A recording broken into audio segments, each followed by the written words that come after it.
மருத்துவர்கள் பெற்றோர்களிடம் முன்வைக்கும் கோரிக்கை.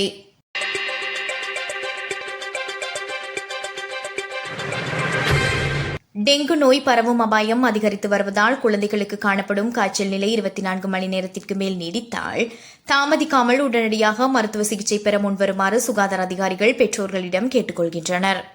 பல்வேறு கை மருத்துவங்களை செய்து குழந்தைக்கு சிகிச்சை அளிக்க இருக்கும் விலைமதிப்பற்ற காலத்தை வீணடிக்காமல் அருகிலுள்ள அரசு மருத்துவமனைக்கு குழந்தையை அழைத்துச் சென்று தகுந்த மருத்துவ ஆலோசனையை பெறுமாறு கொழும்பு ரிச்வே குழந்தைகள் மருத்துவமனையின் இயக்குநர் டாக்டர் பிரதீப் ரத்நாயக்க பெற்றோரிடம் கேட்டுக் கொண்டுள்ளார்.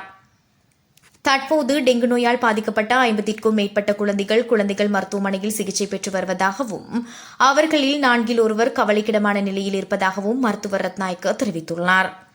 இந்நிலை மேலும் தீவிரமடைந்தால் மருத்துவமனை இடவசதி தொடர்பான சிக்கல்கள் எழக்கூடும் எனவும் அவர் கூறியுள்ளார். குறிப்பாக கூற வேண்டியது என்னவென்றால், தொலைதூர பகுதிகளில் இருந்து குழந்தையை ரிச்வே குழந்தைகள் மருத்துவமனைக்கே அழைத்து வர வேண்டும் என்பதில்லை.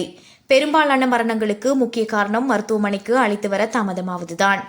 காய்ச்சல் 24 மணி நேரத்திற்கு மேல் இருந்தால் மருத்துவ ஆலோசனை பெறுவது பொருத்தமானது.